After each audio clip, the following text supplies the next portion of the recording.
Hi, welcome to this video.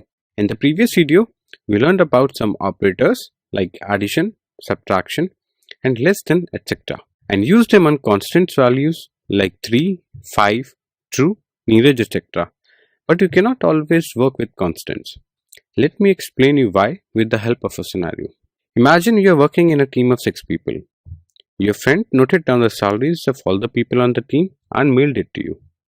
He asked you to check if a female named Swati is earning significantly higher than the rest of the team. You open the mail and see some salaries. How should you verify whether Swati is earning higher or not when you do not know which of these numbers is Swati's salary? But it certainly would have been better had the mail contained the salaries along with the names of the people in the team. You may or may not have realized that you made use of names or variables to make a problem easier. So what are variables? Simply described, variables are names bounded to objects. Here, these arrows represent the variables, and these are the constant values or the objects. Now since you know what variables are, how are these variables used in Python? Variables are first assigned a value and then it can be used in Python. So the general syntax is: first comes a variable name, then the equal to sign, which is also called the assignment operator, and then the constant value to be assigned to variable. For example, a equal to 5 is a variable assignment operation, where a is the variable and 5 is the value. Now that you know how variables are assigned in Python, it is better to know how variables are stored and how do they work in Python. Have a look at this assignment operation.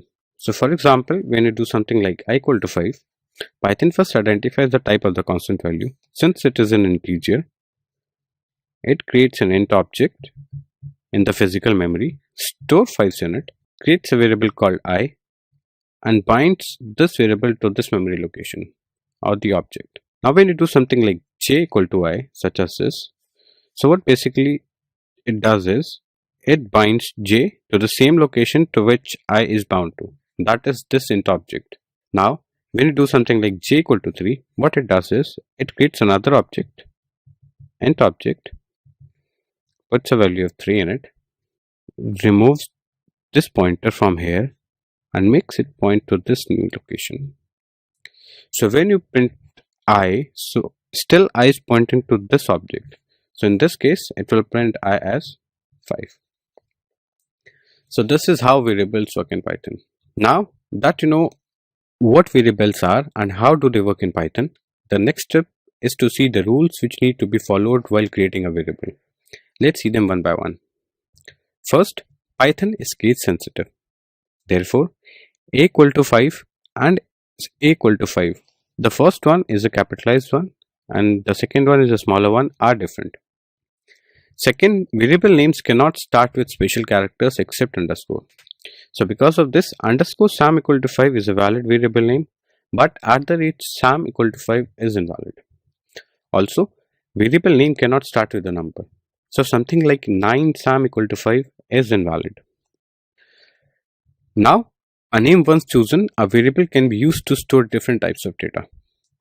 So for example, a variable can contain an int data, that is the integers numbers, for example 4, -5, etc. Variables can also store decimal type numbers using the float data type. So they can store numbers like 4.5, -6.7, etc. Bool data type facilitates storage of the Boolean values, that is the true and false. We can use the str data type to store strings, such as Python in this case. So this was all about variables and different data types in Python. In the next video, we will see the implementation of these concepts in Jupyter Notebook. Thank you.